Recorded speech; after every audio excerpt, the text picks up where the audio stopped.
Ay, ako. Puzi.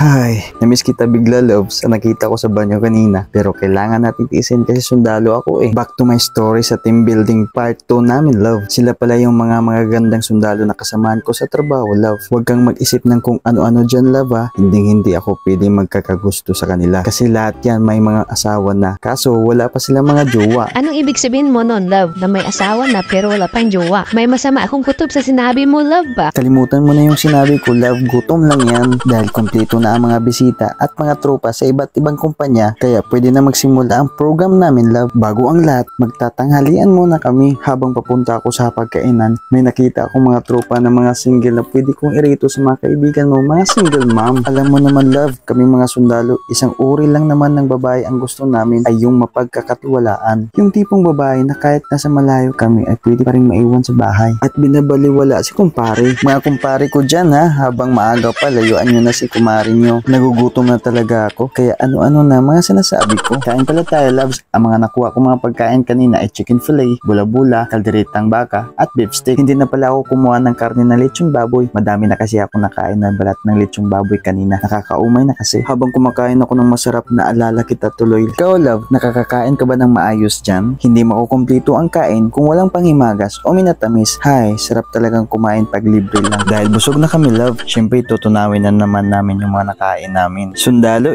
dapat laging stay fit and healthy. Unang parlor games na nilaro namin ay ang train balloon. Simple lang naman ang mechanics ng laro. Dapat hindi mahulog yung balon na nasa dibdib mo. Para manalo sa larong ito, kailangan may teamwork at strategy na tinatawag na cheating. Yung hindi gaanong halatado ba? Nakita mo ba yung love kung ano ang ginawa sa nanalo na team? Sa laro pa lang nagti-cheat na. Paano na lang sa relasyon niya?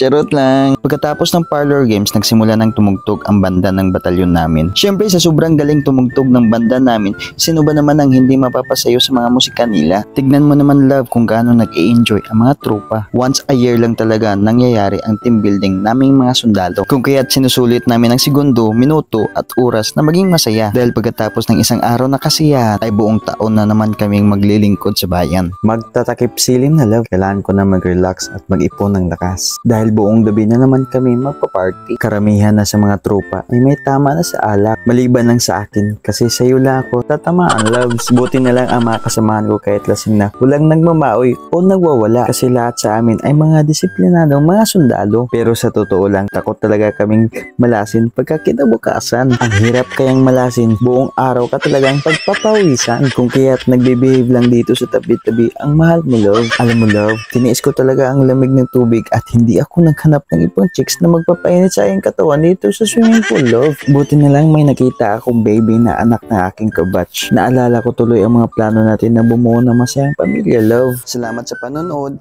I love you. Chup chup, mama.